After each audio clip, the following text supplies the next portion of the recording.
Alahady 7 Desambra 2024 alahady farany ny amin'ity taona 2024 ity, ary alahady natokany ny fiangonan'i Jesosy Kristy eto Madagasikara ho alahadin'ny sekoly fanomanana laika manerana ny sahan'ny FJKM, ary indrindra ihany koa alahadin'ny fiantsona ny anio. Ho ampitombona aminareo rery havana ny fahasoavana sy ny fiadanana ary ny fifaliana avy amin'ny Jesosy Kristy ilay mpamonjy atsika. Andetsika hiara hitsangana hideran'Andriamanitra amin'ny alalan'ny famakiana ny salamo. Salamo 170 ny andininy voalohany ka hatramin'ny 470. Salamo 170 ny andininy voalohany ka hatramin'ny 470. Amin'ny anaran'ny Tompo. Ianao Jehova no itikiko, aoka tsy homenatra mandrakizay aho. Monjeo ny fahamarinanao aho ka ahafao, atongolano amiko ny sofinao ka afonjeo aho. Aoka ho vatolamo fonenana tonitro mandrakariva ianao, izay efa nambidy afonjy aho. Vaharam-batoko sy batery fiarovana ho ahy ianao. Andriamanitra afao amkanana sy fanahy, dia amkana ny mpanao meloka sy ny lozale. Fa ianao ny fanantena Jehova Tompo, ry tokoko atry ny fony ao mbola tanora. Ianao ny nanakina lantrany amboka, ianao ny namoaka avy tao akibo leny, ianao ny diraiky ny mandrakariva. Tonga tao zava-mahagaga eo masony maro aho, nefa ianao ny fiarovana mafy ho ahy. Ivavako ho feno ny fiverananao sy ny fankalazananao mandrakariva. Aza manary aho rehefa antitra, ary aza mahafoy aho rehefa ketraka ny hery.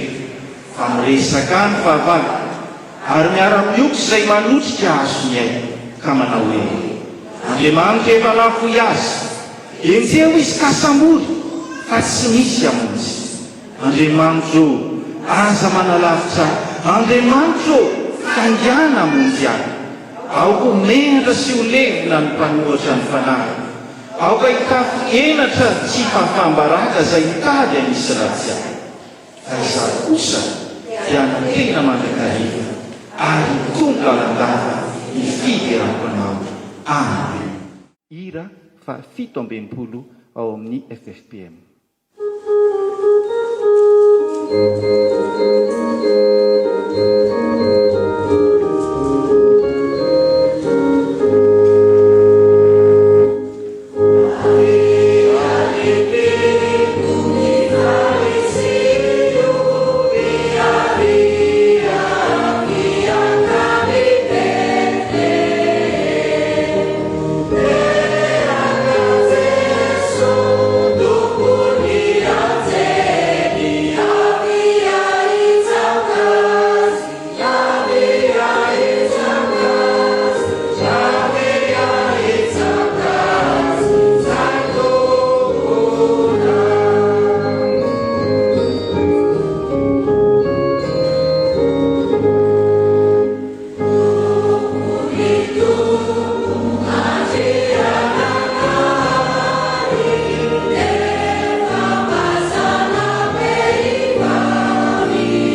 mivavaka isika. Endre ny fifalianay Tompo Andriamanitro, manantona ny seza fiandriananao amin'ity alahady farany amin'ny taona ity. Palony fonay mahatsiaro ny nitondranao anay namakivaky ny taona ray manontolo iny. Ka dia ndreto izahay manandratra fiderany ao anatrehanao. Fa ianao no nitokinay, ka dia tsy menatra izahay manoloana ny zavatra nitranga rehetra teo amin'ny fiainanay. Namonjy anay tamin'ny fahamarinanay ianao ka nanafaka anay. Nanongilana ny sofinao taminay ianao ka namonjy anay. Misaotra Tompo, fa raha tsy teo ianao dia efa rembo ny fahavalonay izahay. Raha tsy teo ianao dia efa fanakorany izao tontolo izao izahay. Maro ireo olana nosedray, tao ny aretina, tao ny tsy fisiana, tao ny fahasarotana maro isan-karazany, indrindra ny zavatsarotra nandalo teo amin'ny firenenay Andriamanitra. Kanefa dia teo foana ny tananao, ary porofony izany ny ahafahanay midera sy mankalaza anao ny amin'ity fotoana ity. Dia mideranao izay Andriamanitra mpanjakanay eo, fa Andriamanitra lehibe sy mahery ianao, Andriamanitra tompony hery sy ny fahefana rehetra ianao, Andriamanitra tompony tany sy izay rehetra eo aminy ianao, Andriamanitra tompony lanitra sy ny lanitry ny lanitra. Ka dia nasehonao taminay, fa tsy nandao anay mihitsy ianao. Ity fotoana ity Andriamanitra, dia atokanay manokana hankalazana anao, atokanay manokana hienona ny teninao sy ny hafatrao, atokanay manokana hifaliana eo anatrehan'ny fahalebiazanao. Dia meteza ary Tompo, haningina anay indray ny sofinao, meteza handray anay indray eo amin'ny fanatrehanao, araka ny teninao manao hoe izay manantona tsy mba ho lafiko mihitsy. Dia misandata Andriamanitro, ary aoka hahatsiaro mandrakariva izahay. Fa eo akaikinay ianao, amin'ny anaranao Jesosy malala, nao nandratanay izany vavaka izany. Amen. Mahazo toerana ry havana. Ry havana malala ao amin'ny Tompo, mananteny aminao ny Tomponao ny amin'ity alahady ity. Mananteny aminao ny Tomponao manoloana izay rehetra efa nitondrany anao. Ka dia enoy ampanajana ary ny sitrapon'Andriamanitra izay ambarany aminao ankehitriny amin'ny anarany Tompo. Ianareo rehetra izay mangetaheta, makanesa amin'ny rano, ary ianareo izay tsy manam-bola, avy ka mividika homana. Avy mividy divay sy ronono, nefa tsy ambolana amikarena. Nahoana ianareo no mandany vola amin'izay tsy hanina, ary ny vokatry ny fisasaranareo amin'izay tsy mahavoky? Miaino dia miaino aho, ka hano izay tsara, dia aoka iravoravo amin'ny matavy ny fanahinareo. Atongolany ny sofinareo, ka makanesa ty amiko. Miaino dia ho velombelona ny fanahinareo, ary hanao fanekena mandrakizay aminareo aho, dia ny famindrapo mahatoky nampanantenain'i Davida. Amen. Sambatra ny mahitsy lalana, rehaka lalana sambatra ahitana teny vavolombelona, ka mpaty azy ny rehetra. Amen. Ny hira faharoa amby efapolo sy fitonjato, ny andininy faharoa no ataontsika ho setrin'izany. Yeah.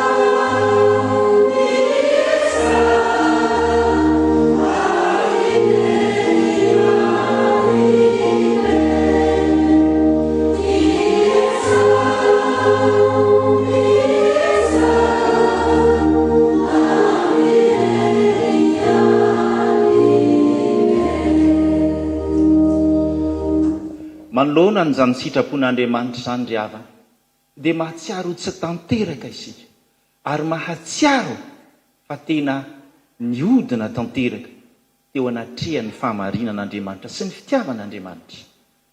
Andeha ary sika hiaiky ny fahotantsika, hivavaka eo anatrehany, ka dia andeha angatahako ianao hanaraka izao vavaka fiankeikeloka izao. Hivavaka isika. Indrisy Tompo Andriamanitra, tsy tanteraka izay manoloana ny teninao, tsy tanteraka izay manoloana ny fahamarinanao, ka dia indreto manantona anao, manantona ny seza fiandriananao, tahaka ilay zaza izay nobedesiny rainy, tahaka ilay zaza izay noteneniny rainy satria tsy nanaraka ny sitrapony rainy, dia manantona ny seza fiandriananao zahay. Tsy hitsoaka sanatria, tsy hiala ny fanatrehanao sanatria, fa vao maika kosa ary hanantona anao, ary ny teninao androany dia miteny aminay fa manatona, makanesa tsy amiko, ka na dia teo ara ny tsy fahatanterahanay, na dia teo ara ny fiodonanay, dia mbola manana ny famindramponao ianao, ary miantso anay hisitraka ny fahalebiazanao, hisitraka ny harenao. Andriamanitra tsara loatra ianao, ka tsy mijery anay araky ny habean'ny fahotanay na tsy fahatanterahanay, fa mijery anay mandrakariva araky ny habean'ny famindramponao. Ka dia raiso Tompo, raiso ny fiekenay mielokay, raiso Tompo ny fifonanay manoloana ny seza fiandriananao, raiso Tompo ny fandadiladisanay eo anatrehany hazo fijalianao, ilay hazo izay namonjenao anay, nitondranao ny otanay rehetra, nitondranao ny tsy fahatanterahanay rehetra. Fa vonona izahay Jesosy, hankatoanao, vonona izahay hisitraka ny fanatrehanao. Amin'ny anaranao Jesosy Kristy, amin'ny anaran'ilay ranao izay nalatsaka tao amin'ny hazo fijaliana, no anandratanay izany vavaka izany. Amen. Andeha ataontsika ry havana ny hira fanampiny, firana fanampiny faharoa, andininy voalohany sy ny faharoa. Amen.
ny tompo ry havana hoe ny fotorotoro tsy mangorakoraka dia tsy mba ataona n'Andriamanitra tsinotsinony.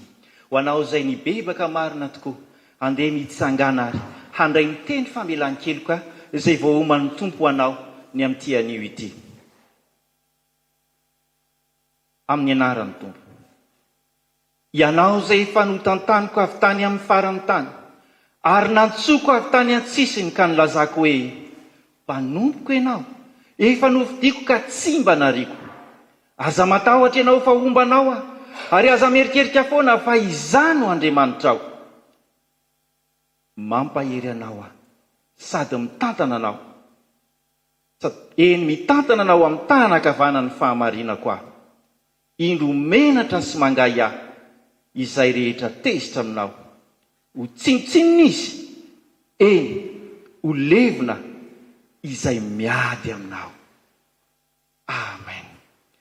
Dia ambaran'ny tompo aminao ry havana fa voavela ny elokao amin'ny anaran'i Jesosy Kristy velona, miderany tomponao.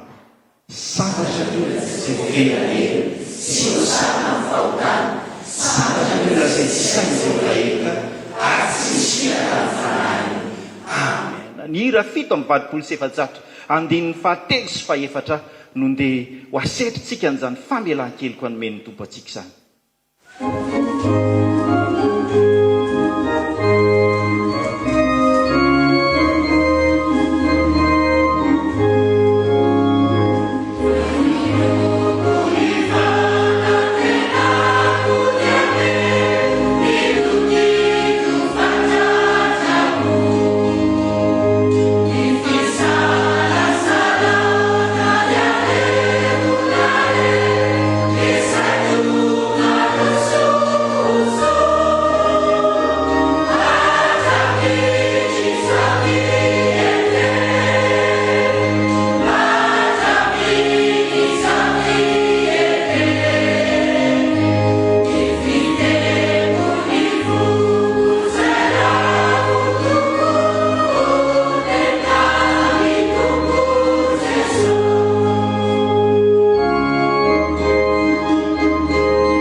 Voavela eloka ry havana dia tena hita taratra eny amin'ny endriny izany fifaliana izany, fa indrindra ny olona voavela eloka dia mahasahy manambara ny finoany, horetany horen-danitra ary mideran'Andriamanitra amin'izany fanambarana ny finoany izany. Andeha isika hiara iredona ny fanekempinoana apôstôlika izay iraisantsika amin'ny mino rehetra maneran-tany. Mino n'Andriamanitra sy mpananana sy ny tany aho, ary mino ny Jesosy Kristy zanany iray tokana totsika, izay mitorotoroana raha fanahy masina, naneraka na levitsiny, mizarana na pakapolona, mongona amin'ny azo fizarina, manafika levy, mihinana na fiainatsiny, misakana na mata amin'ny azo fahatelo, miaraka ao an-danitra, mipetraka eo kavatany eo Kristo, avy amin'ny eviny tsara vela sy ny maty. Mino fanahy masina aho, fiangonana masina manerana azo tontolo izao, fiangonana olona masina, famelan-kelo, fitsakana ny tena maty, ary fiainana mandrakizay. Amen. Mahazo toerana ry havana. Fa ankehitriny tsika dia hanokana fotoana ho an'ny ankizy sy ny tanora araka ny teniny tompo hoe avelao ny zaza hanantonahary azy ararana fa nitoazy ny fanjakan'Andriamanitra, ka dia manome sehatra mandrakariva ny ankizy sy ny tanora ny tompo. Hivavaka isika. Jesosy misaotra indrindra, misaotra fa ny tanora sy ny ankizy dia nomenao anjara toerana manokana. Ary izahay lehibe ara moa dia nambaranao tsara fa raha tsy miverina tahaka ny zaza dia tsy mahazo mandova ny fanjakan'Andriamanitra. Dia misaotra Jesosy amin'izao fotoana izao fa tena tsapanay ny fitiavanao. Amen. Indray andro niresaka ireto ampondra mianaka. Ny ampondra natao ihany koa hoe biriky, mitovitovy ihany izy ireo na dia karazany samihafa aza.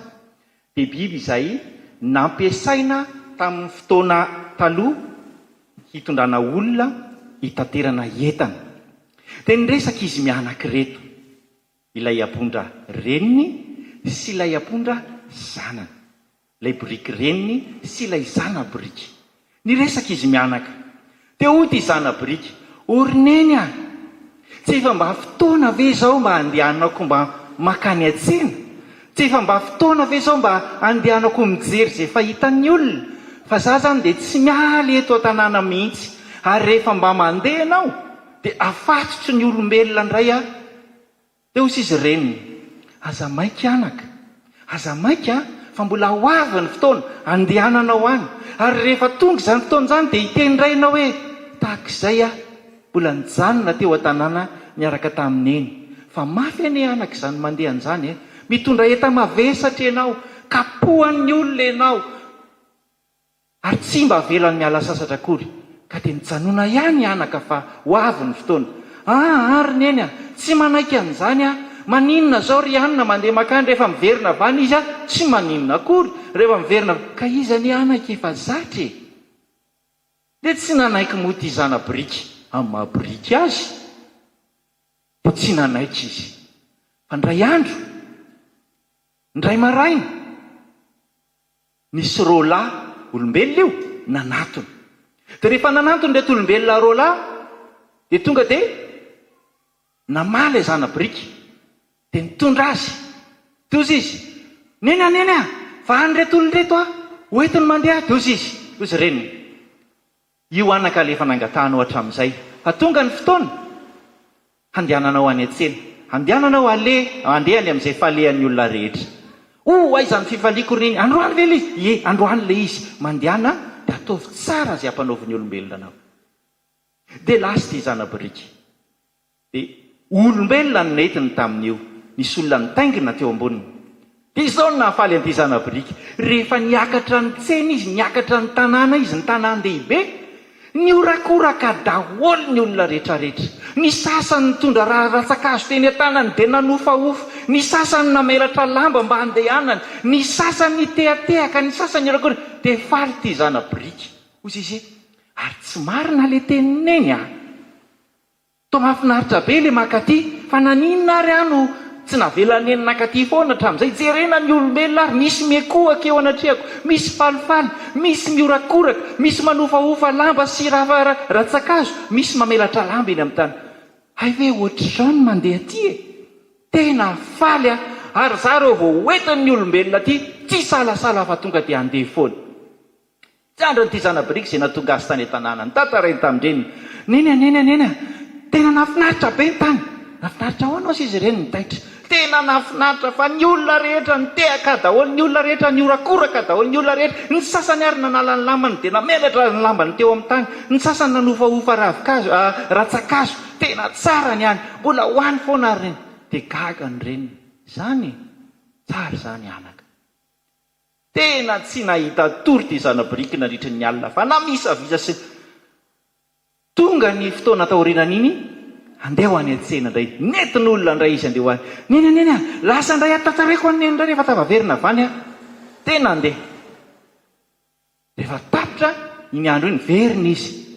Indrisy fa nany sofiny ary tsy nitsangana tsony fa nilofika. Izy niondrika ary feno ranomasony tarehany. Niditra teo an-tanàna izy. Toy izy ireny, nanahoana izay tany anaka? Toy izy ty zana biriky. Enjana ny tandrony eny. Mafy, tena mafy. Entana mavesatra be nampitondrain'ilay olona dia taritaritiny efa reraka dia mbola taritaritiny. Ary ilay olona niorakoraka tamiko taloha nitoraka sy nikapoka andray. Tena tena mijaly any eny a, tsy andeha ho any tsony a, fa kay tena mafy tokoa ny mandeha any. Dia minao ry havana fa fantatrao izay tantarany zana-biriky izay, dia ilay tantaran'ilay zana-biriky nalaina haniny hitondra ny Jesosy Kristy hiakatra tao Jerosalema, namelaran'ny olona lamba, na hofahofan'ny olona ny ratsakazo. Akay tsy le zana-biriky no nifalian'ny olona, fa iza? Jesosy Kristy ilay nitaingina azy. Ny lesona tsoahantsika ry havana dia ilay teny izay voarakitra ao amin'ny Jaona 5:15 manao hoe le tapany farany, fa raha misaraka amiko kosa ianareo dia tsy mahay manao na inona na inona. Izany hoe rehefa tsy eo Jesosy dia tsy misy dikany ianao, fa i Jesosy Kristy le miara mandeha aminao sy le ao am-ponao, le voninahitry Jesosy Kristy irery ihany no mampisy valeur anao, ka na aiza na aiza na raroviana na rovina hanirahana anao ry ankizy sy tanora, ry zandra malala ny Jesosy Kristy dia tsarovy, aza tonony ny mitondra ny Jesosy hiaraka aminao. Dia hitanao fa hita fite eo anatrehan'ny olona ianao, ary hita fifaliana sy fiadanana ianao hanatanteraka ny asa izay haniraha amin'ny tompo anao. Ho an'Andriamanitra irery an'ny voninahitra. Hira fa 4:1 no ataontsika dia hisesy, hivavaka sy hamaky teny ny mpanompon'Andriamanitra izay voatendry no amin'izany.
Ivavakatsika tompoko.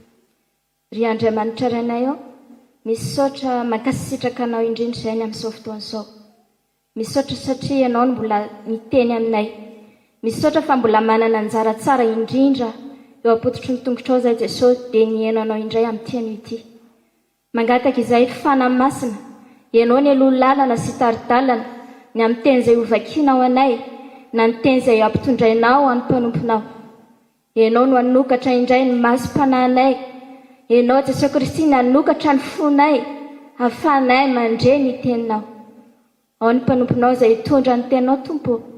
Ianao no ametraka ny teny ao am-bava amin'ny fanahy masina, ary ao ka teny avy aminao rery ihany no re sy ho ambarany. Dia matoky izay Andriamanitra fa miasa ianao, mialoha lalana ianao, mitaridalana ianao. Tsy aleto izahay raha tsy mahatsapa fifandraisana aminao, raha tsy mahatsapa fa vita fihavanana aminao izay Andriamanitra. Misaotra satria mbola afaka mandre ny teninao izahay. Misaotra fa mbola malalaka ny fitoriana, ny filazantsara izay hoentinao hanazava izao firenena izao. Dia mankasitraka Andriamanitra, voninahitra ho anao rery ihany. Mivavaka dia tao amin'ny anaran'i Jesosy Kristy. Amen. Andreny kivaky ny soratra masina isika ry havana. Fitomanina toko fahatelo. Raisina amin'ny andininy faharoa amby roapolo ary atsahatra amin'ny andininy fahatelo amby telopolo. Fitomanina toko fahatelo. Raisina amin'ny andininy faharoa amby roapolo ary atsahatra amin'ny andininy 7:30. Amin'ny anaran'i Jesosy. Ny famindrapon'i Jehova no tsy nandritra antsika, fa tsy mitsahatra ny fiantrany. Vaovao isa-maraina izany, lehibe ny fahamarinanao. Jehova no anjarako, hoy ny fanahyko, ka dia anantena azy aho. Tsara Jehova amin'izay manantena azy, dia amin'ny olona izay mitady azy. Tsara ny miandry ny famonjeny Jehova amin'ny fanginana. Tsara amin'ny olona ny mitondra zioka raha mbola tanora izy. Aoka andro-kaiky irery izy ka angina raha ampitondraina izany. Aoka anoka ny vavany eo amin'ny vovoka izy, angamba isy antenaina. Aoka anolotra ny takolany ho amin'izay manely azy izy ka ho feno latsa. Fa tsy hanary mandrakizay ny tompo, eny, fa na dia mampahory aza izy, dia mbola hiantra ihany araka ny habeny famindrampony. Fa tsy sitrany ny mampahory na mampalahelo ny zanak'olombelona. Amen. Filazantsara ny Jesosy Kristy araka ny liko. Liko toko 2, raisiny ny 9:30 ka hatramin'ny 7:30. Liko toko 2, raisiny ny 9:30 ka hatratra tana 7:30. Ary nisy mpaminany vavy anankiray dia Iana, zanaka vavin'ny Fanuela, avy tamin'ny firenena ny Asera. Efa antom-panahy tokoa izy, ary efa nitoetra tamin'ny vadiny 70 taona tao aoriana Virginia azy.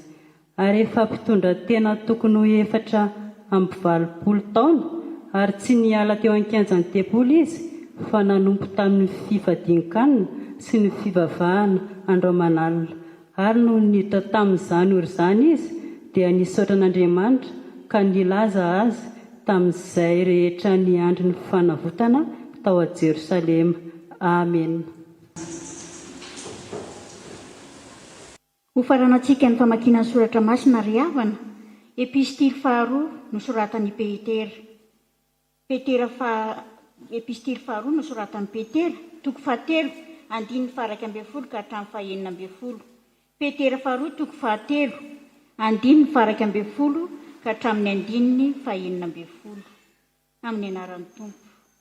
Koa raha ho levona toy izany izao zavatra rehetra izao, dia olona tokony hanao ahoana moa ianareo amin'ny fitondran-tena masina sy ny toe-panahy araka an'Andriamanitra? Sady manantena no mampafaingana ny havian'ny andron'Andriamanitra, izay hamay sy halevona ny lanitra ary handoro sy hampiempo ny tenany zavatra rehetra. Kanefa isika araka ny teny fikasana dia manantena lanitra vaovao sy tany vaovao izay toeran'ny fahamarinana. Koa amin'izany ry malala, satria manantena izany zavatra izany ianareo, dia mazotoa mba ho hita tsy manatsiny amampondra eo anatrehan'ny Tompo amin'ny fihavanana. Ary faharipon'ny Tompontsika dia ekeo famonjena, tahaka ny voasoratry Paoly: raha lahy malalantsika taminareo koa araka ny fahendrena nomena azy. Tahaka ny ataony ao amin'ny epistiliny rehetra koa, ka milaza izany zavatra izany ao aminy izy. Ary amin'ireo dia misy zavatra sarim-patarina izay aolan'ny olona kely fahalalana sady tsy miorina tsara, tahaka ny anaovany ny teny sasany amin'ny soratra masina koa, ka mahatonga fahaverezana ho an'ny tenany. Amen. Ray masino Manosinana ya fahamarinana, itenao fahamarinana. Amen. Andriamantoa rasoanay Samuely nampitandrina filohan'ny Sefala Foibe nitondra amintsika ny afatry ny tenin'Andriamanitra ny amin'ity anio ity. Hitsenatsika n'izany afatry ny tenin'Andriamanitra izany diavana, dia ndeha ataontsika ny hira fa 7:30 ny 4. 7:30 ny 4. Eo am-pitsanganana.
ry havako malala rehetra ao amin'ny tompo, ampitomona ao aminareo anie ny fahasoavana sy ny fiadanana avy amin'Andriamanitra ray sy Jesosy tompo sy mpamonjy antsika.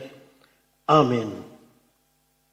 Miarahaba ny sefala manerana ny zao tontolo izao isika noho ny amin'ity andro natokana hitrotronam-bavaka antsika ity, na ny efa nivoaka izany na ny mbola eo ampianarana. Arapaina toraka izany ihany koa ireo mpampianatra rehetra manerana n'izao tontolo izao, ny amin'ny fahafoizantena, amin'ny fibeazana, ireo mpianatra ahafahany ihany koa manohy fahalalana tsara an'Andriamanitra. Ny tenin'Andriamanitra izay hotoriana amintsika ry havana dia efa novakiany mpanompony teo. Ity izany ao amin'ny Lioka 2:2, Lioka 2:2 ka ny 9:30 ka hatramin'ny 9:30. Lioka 2:2 ny 9:30 ka hatramin'ny 9:30. Tsy verenana ho vakiana intsony izany fa raha sitrakareo indrindra dia mba sokafy ny Baiboly ahafahana manaraka ny hafatr'Andriamanitra tiana ho ampitaina amintsika. Raha jerena maimaika ary havana izao soratra izao dia rehefa nentina tao amin'ny tempolo Jesosy araka ny lalamin'i Mosesy dia nitsofiny Simeona rano izy. Izany matetika no teny fandre, teny enontsika reo vao mamaky izao soratra izao tsika eto amin'ity bokyny Lioka 2:2 ity. Fa eto amin'ny faraparany eto kosa dia misy koa olona iray nahita an' Jesosy nentina tao amin'ny tempoly, dia tsy izany fa ny mpaminany vavy Ana. Rehefa dinihana tsara ny fiainany, tantarany izao mpaminany vavy izao, izay voambaran'ny soratra ihany, dia hita tokoa ny atom-panahy ny ainany tao anatin'ny vaninandro sy ny fotoana nomen'ny tompo azy. Fa tao anatin'izany atom-panahy ny ainany izany kosa no be ny tsirom-panantenana teo amin'ny fiainany, ka nahafahany sitraka ilay fitiavan'Andriamanitra tsy netiritra, fitiavan'Andriamanitra tsy netitapitra tamin'izany mpanompo izany. Voambara amin'ity 3:3 monja ity ny tantara hitantsika amin'ny soratra. Fa rehefa fitinina nefa izao ry havana dia afaka omena aloha hevitra hoe fahasoavana no ateraky ny fanantenana. Fahasoavana no ateraky ny fanantenana. Ka teboka roa ihany no resahana ny amin'izany. Ny teboka voalohany hoe fahasoavana no ateraky ny fanantenana, satria ny fanantenana dia tsy maintsy kolokoloana. Ny fanantenana dia tsy maintsy kolokoloana. Eo amin'ny 9:1 eo amin'ity soratra ity no ahitantsika izany, dia ny 9:30 izany.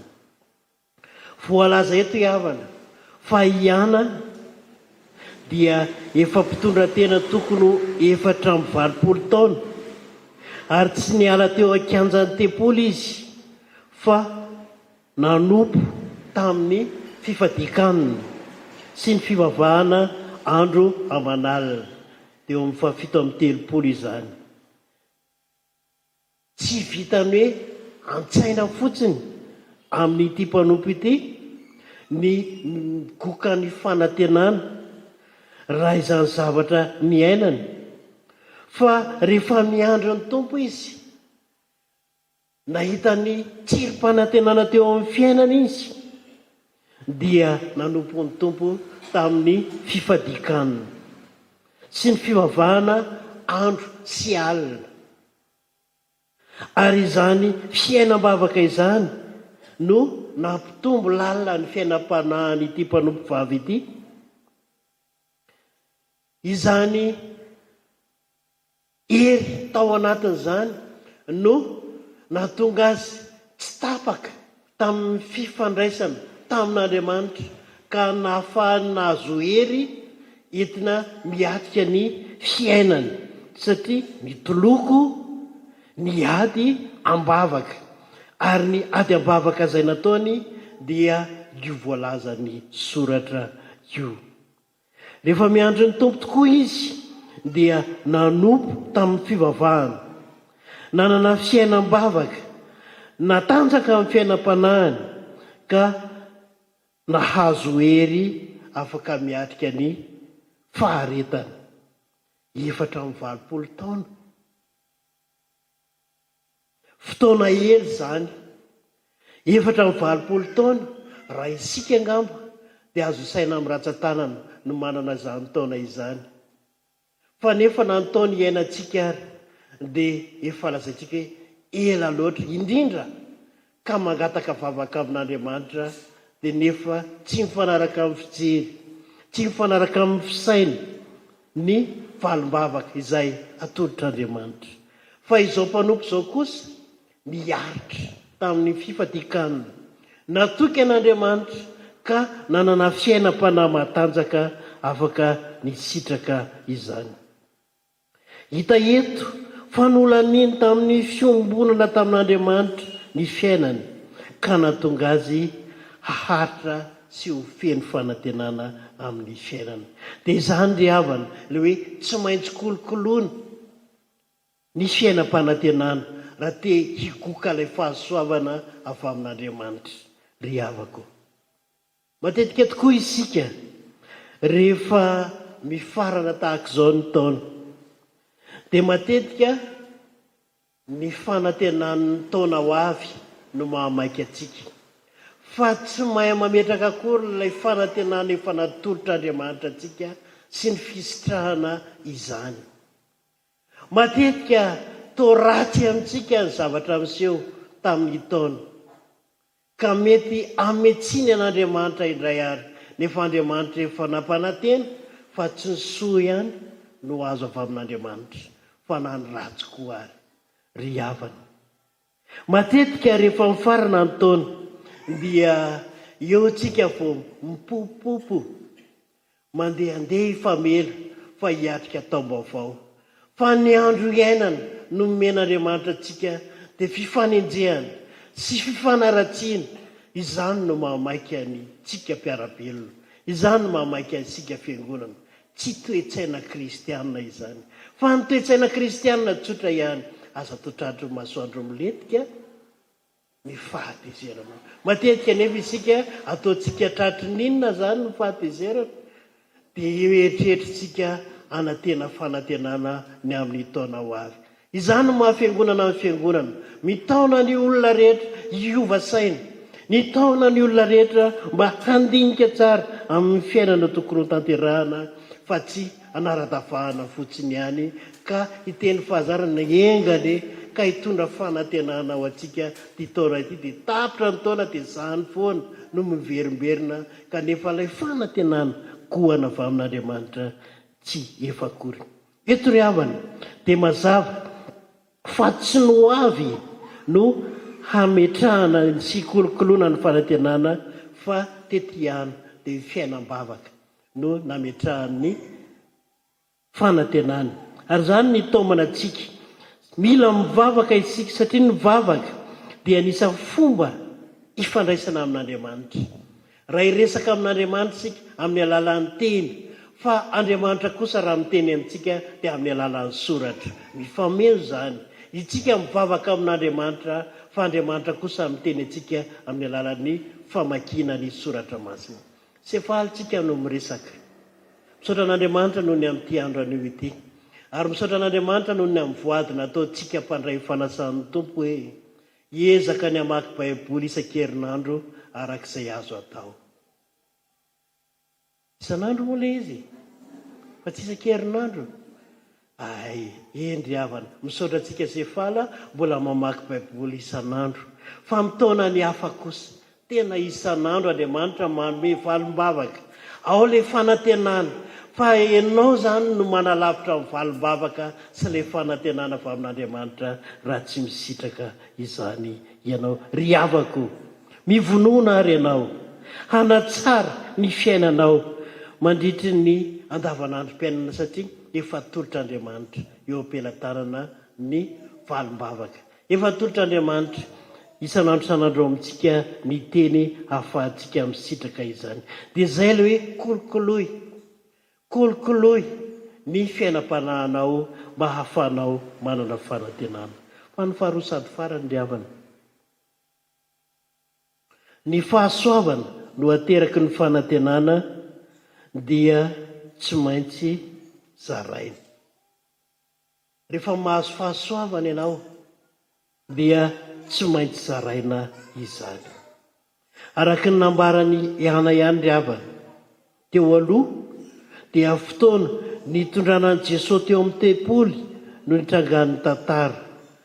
Ana dia nahita tsara izay zavatra nitranga, ary no niditra tamin'izany oro izany izy dia nisaotra an'Andriamanitra ka nilaza azy tamin'izay zavatra rehetra miandry. Ny fanavotana tao a Jerosalema. Hitantsika izany amin'ny 9:7 hoe mizara ihany satria nahita ilay fanavotana tao a Jerosalema. Ny fanantenana dia mifarana rehefa hitonga izay toe-javatra nantenaina. Ary izay mihitsy ilay izay azo ilay fanavotana tapitra hatreo ny fanantenana fa migoka izany fanantenana izany sisa no nataony ihany. Ary io ilay hoe fanantenana zarany satria nasehon'ny Tompo sy nasehon'Andriamanitra ny valim-bavaka. Eto ry havana dia hitaniana tsara ny fahatongavan'ny famonjen'ny Israely tamin'izany fotoana izany. Dia teo ambany vahoan'ny Romana ny firenena ka natsiaro very ny olona ka niandrandra ilay Mesia. Tsampaniana fa tonga ankehitriny ny fotoana koa miainga izy nanambara izany tamin'ny andron'ny fanavotana tao Jerosalema. Tsapaniana tsara fa efa tonga ankehitriny ka dia nolazainy tamin'ny mpiarabelona, nolazainy tamin'ny mpianakavy foroana fa tonga ny fifaliana. Ry havako, tsy ho faly mahazo famonjena kosa nefany no tanjony. Tsy tokony ho faly azo famonjena fotsiny isika kristianina, ho antsika izay matsiaro nandray sy miaina izany famonjena, nandray sy miaina ilay fisaorana an'Andriamanitra noho ny fanantenana tobany teo amin'ny fiainany, dia miantso antsika indray Andriamanitra. Ry sefalo, ry efa nivoaka sy ireo mbola nianatra, manaova toa niana fa aza mianahana fotsiny, mitsangana ka andeha zarao izany fanantenana izany, aelezo eraky Jodia Samaria hatramin'ny farany tany. Fa izany no ilain'Andriamanitra amiko sy aminao. Alahantsika ny anio, inona ny taritra ataontsika amin'ny Tompo ho antsika efa nivoaka sefala? Mila manao tatitra amin'ny Tompo isika. Inona ny vitanao? Inona ilay fanantenana maro efa nangatahanao tamin'Andriamanitra sy efa natombany teo amin'ny fiainanao? Movy ianao nanam-pitiavana, nanam-pifaliana, afaka nisitraka izany fanantenana lalina natolotr'Andriamanitra anao izany? Alahantsika anio tantero amin'Andriamanitra. Fa tsara izy ambarao any amin'ny mpiarabelona ka torio ny filazany tsara, torio ilay teny somafaly izay nantolony ho antsika. Tsy alahantsika ihany anio fa sady antso ankoho noho ny amin'ny aladin'ny fiantsoana. Miantso antsika indray mpianakavy ny finoana, hanolo tena ho an'Andriamanitra araka ilay fanomezam-pahasoavana izay nomena ny Tompo. Tsarovy ry havako, fa isika izao dia misy voninahitr'Andriamanitra mamirapiratra ao anatintsika ao. Ka ilay voninahitr'Andriamanitra mamirapiratra ao anatintsika ao, zarao, ampitomboy, kolokoloy, hahafahantsika mizara mandrakariva ao amin'ny hafa. Ny fomba fikolokolon'Andriamanitra ny havana dia ho antsika protestanta dia ny fianarana irery ihany. Tohizo mandrakariva ny fianarana, tohizo ny fianarana ho any mavita fianarana, tohizo ireny fiofanana maro isan-karazany iantsoana antsika ireny. fa ao anatin'ireny fiantsona ao anatin'ny fiofanan'ireny no ahafahantsika mitombo, ary tsarovy mandrakariva hoe zay betsaka ao aminao any ny zarainao. Fa rehefa feno fifaliana ao amin'ny fiainanao dia zara fifaliana eo amin'ny mpianakavy finoana ianao, zara fifaliana ao amin'ilay Andriamanitra tsy toy ianao. Ifarany ity ny taona riavana, andro sisa no isaina, raha nandeha lakana isika tamin'ny taona lasa iny hoe voalohan'ny volana janoary, dia tady hoe indraindray tsika teny ambony lakana teny tono ny rano, indraindray tsika teny ampovoan'ny rano teny nanonja ny rano, indraindray tsika teny tsefatsefany teny samboaravoara ny rano. Fa ny ilain'Andriamanitra aminao dia tsotra ihany, ary rehefa mino azy ianao dia le hanana fahatoniana eny ambonin'ny rano lakana, manana fahatoniana ka na manonja ny rano na tafiotra eny ambonin'ny rano na tono ny rano, rehefa ianao ny tono mitaingin-dakana dia manampy anao Andriamanitra. Ary zana ny teny riavana, ho avy ny taona vaovao io. Fahalohany'izany misaotra an'Andriamanitra isika noho ny antian'io ity, afaka miainy hanao tatitra amin'Andriamanitra. Tsy hoe hanao tatitra ny aminy fa izara izany. Mety misy olona mety manahirana anao any, tsy izarainao ny soratra masina. Mety misy olona mbola nananao alahelo any, irahin'Andriamanitra ianao, satria izany ny teniny. Raha hanatitra fanatitra ety aminao ny ianareo dia mandeha makaiza aloha? Mandeha mihavana. Engany havana, ka fihavanana feno fifaliana sy feno fanantenana no ambarantsika, fa tsy fihavanana feno fiatsaram-belatsy. Etam-pamaranana ary dia nambara tamintsika teto ry havana fa ny fanantenana dia tsy maintsy kolokoloana, ary ny fanantenana dia tsy maintsy izaraina. Hikolokolo sy izarana isika ahafahantsika mitombo mandrakariva ao amin'Andriamanitra. Amen.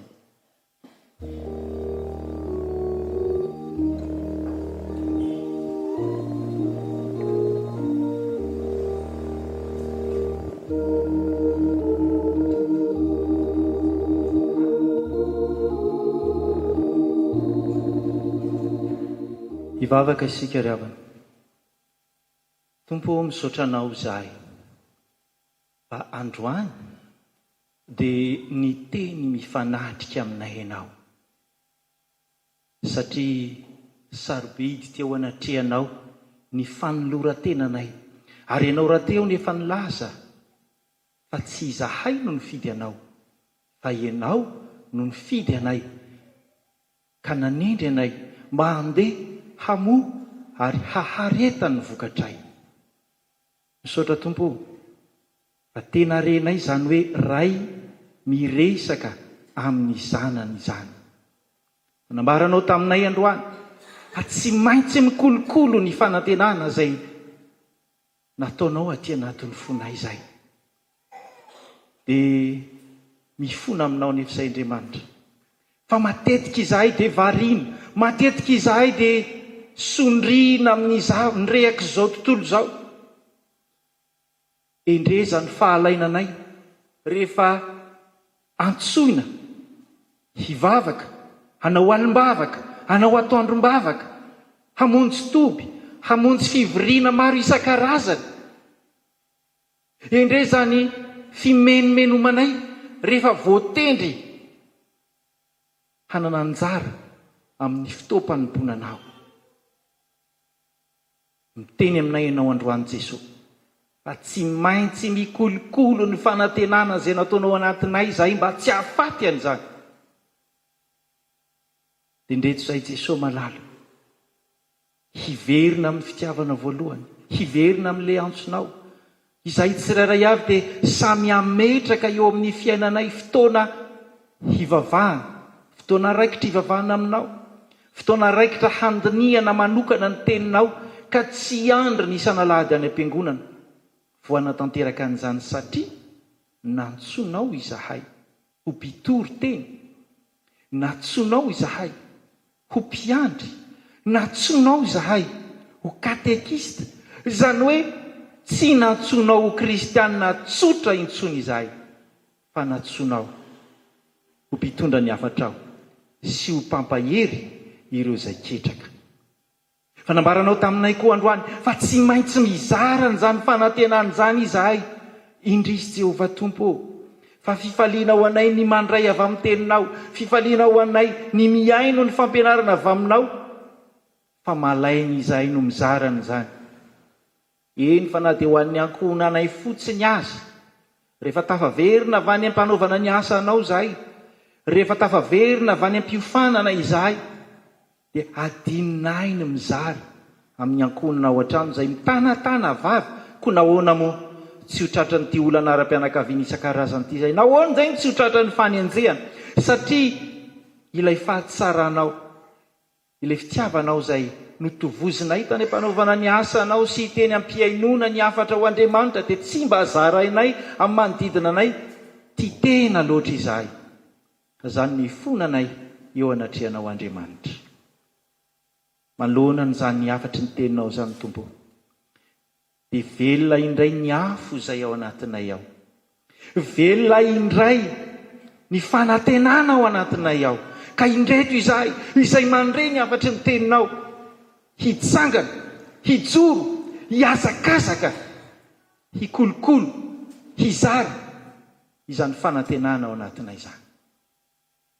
Tompo, tsy ho anay reto ihany nefa izany, tsy ho anay izay miaino izao ihany, tsy ho anay izay manatrika an'izao fotoan'izao ihany, fa ho an'ny fianakaviam-be an'ny sekoly fanomanana laika. Vavaka izahay ho an'ireo izay efa navoaka, katekista, mpiandry, mpitoroteny, hitanao Andriamanitra fa betsaka amin'izy ireny no mitondra titra fotsiny, fa tsy manatanteraka arak'izay nandrano mivavaka ho azy ireny, izay mifona ho azy ireny izay Jesosy, ny fanahinao ny hamangy azy ireny ka handrehitra indray ilay afo ao anatiny ao.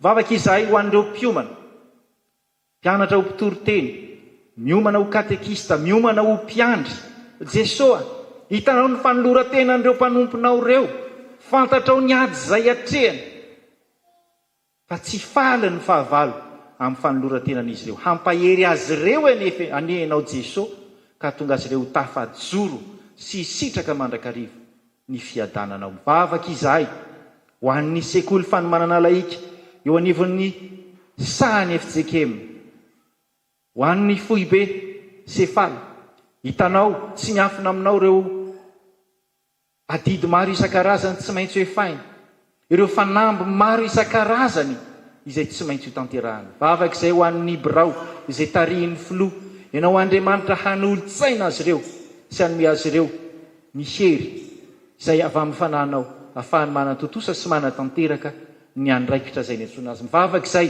ho an'ny tale nasionalin'ny Sefaly, hanome azy fahasalamandra mandrakariva ny ianao Jesosy, hanome azy ny fifaliana sy ny fiadanana, hanatanterahany ny asa. Fa indrindra Tompo, mangataka aminao izay mba homenao fitaovana ahafahanay manatanteraka an'izany asa izany, ary anisan'izay mba fanirinay Jesosy ny anana fiara vaovao entina mitety ireo synodam-paritany rehetra anefana ny asanao. Fa mivavaka izay ho an'ny synodam-paritany rehetra izay miparitaka any amin'ireo synodam-paritany, any amin'ireo centre maro isan-karazany, Jesosy, ho asehonao fa ivony izany sekoly fanomanana laika izany ianao, ary tompo ny fiantsoana ka manefa ny fiantsonanay tsirairay avy. Misaotra Jesosy malala, tsy ho adinonao ane. Ny fiangonan'i Jesosy Kristy eto Madagasikara ray manontolo, indrindra ny fotoan-dehibe izay nambara taminay teo, dia ny asa sosialy izay voalohany no tanterahana eto amin'ity nosy malalana ity, hahajoro ane ny fiangonana, ary ny fanahinao ne nitarika ny tompona andraikitra rehetra sy ny tsirairay avy mba tena hanao izany amin'ny fotokoa. Vavaka izay ny fotoana 27 ny volana Janoary izay ho fitondranam-bavaka ny taom-piasana, ny taona vaovao, ho fiarabana ny filohan'ny Efijekemy, hanolo-tsaina, handamina, handrindra eo amin'ny fandaminana rehetra ianao. Dia misaotra Jesosy, faly izahay afaka miteny mifanarika amin'ilay rainay, ilay tompo ny fiantsonanay, ary dia fifaliana ho anay Jesosy. Ny anakambana, ny fonay rehetra, iombina amin'ilay vavaka izay efa nampianarinao anay manao hoe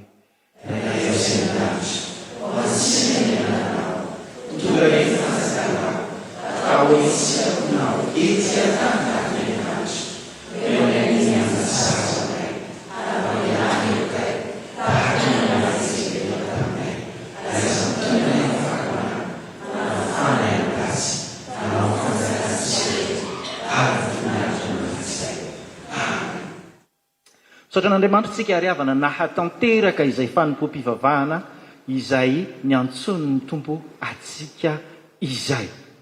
Ny hira 7:1-2 no ataotsika ao aorian'ny afatra melohan'ny tsodrano izay hoentin'ny mpanompon'Andriamanitra nitondra tamintsika ny afatry ny tenin'Andriamanitra teo.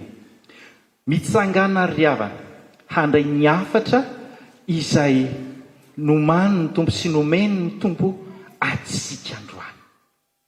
Namaran'ny tompo taminao riavana fa ny fahasoavana teraky ny fanantenana dia tsy maintsy kolokoloina. Ny fahasoavana teraky ny fanantenana dia tsy maintsy izaraina. Ko mandehana kolokoloina fanantenana nataon'ny tompo ao am-ponao ary zarao amin'ny hafe mba tena ho mpizara fiainana tahaka ny tomponao ianao. Amen.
Raiso ny tsodrano izay atolotra amin'ny anaran'i Jesosy.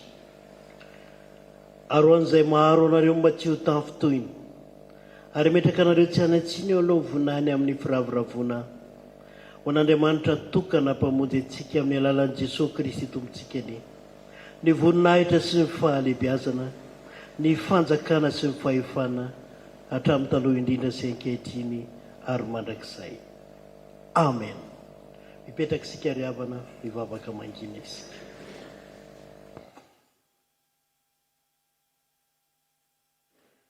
Ho an'Andriamanitra ny voninahitra amin'ny anaran'ny Ray sy ny Zanaka ary ny Fanahy Masina.